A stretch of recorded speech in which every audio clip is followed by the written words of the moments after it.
Hi, it's Dr. Hovis here for our Wellness Wednesdays.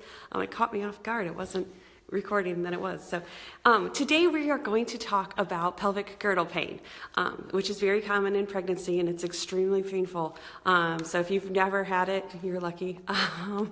But it's not something you want to joke about. The reason I want to talk about it is because so many women are told it's just a normal pregnancy thing. It'll go away after after the baby's born, which is true. Most of the time it does go away.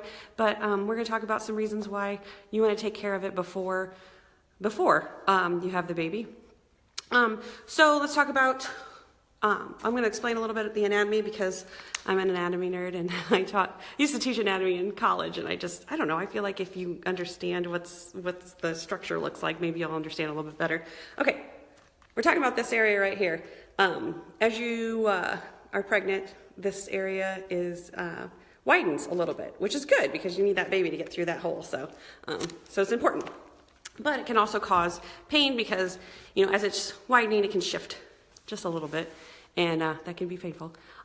So why does it happen? Like I said, in pregnancy it will happen because as the weight increases in your abdomen, your body adapts to that, and so your lumbar curve will increase, which thrusts out your belly a little bit more. But that causes a little bit more pain and pressure there on that pubic area. Another thing that will cause it is the hormone relaxin, which is, you need it there so that that area increases, like I said, but it does make that area a little unstable. Another thing is the baby getting bigger. It puts a lot of pressure there on that pubic bone too. It's sitting right on top of it. So that all those three things combined will cause that area to be unstable. So a sign that you may be suffering from the pelvic girdle pain is pain, obviously, but also if you're unable to pick one leg up at a time, such as like if you're walking up a step or getting out of a bed or getting out of a car and you just are not able to do that movement, there's the muscles and stuff that are attached to the pubic bone help with that movement. So if you're unable to do that may indicate that you need to come in and get looked at for pelvic subluxation.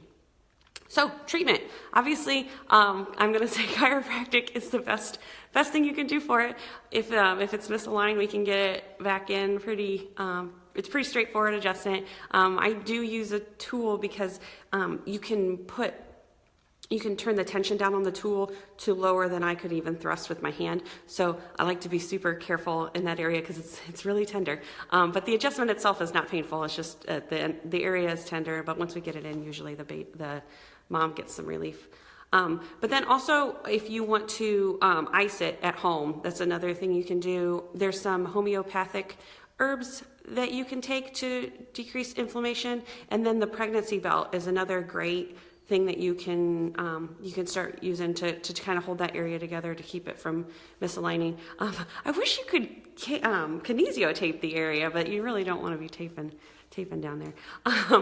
I will link my online dispensary in the comments. It has all the homeopathics recommendations and the pregnancy belt, where you can just go online and order them from the online dispensary and they get delivered to your house.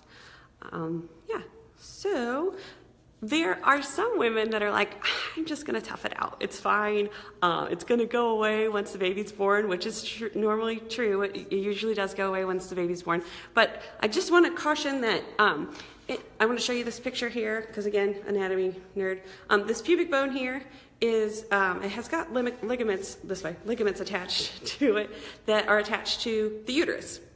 And anytime there's a misalignment and an altering of it alters the pelvic opening, which can alter your labor and delivery a little bit if it's not anatomically the way you're designed to be. So just keep that in mind. It's not just for you to get it fixed, it's for you and the baby. So if you learned something new today, if you can give it a like, or if you know somebody that would benefit from this information, I'd really appreciate it if you would share this video because there's so many women walking around with severe pubic pain, and they just don't even realize that a chiropractor could help with that. So I appreciate it, and we'll see you next Wednesday.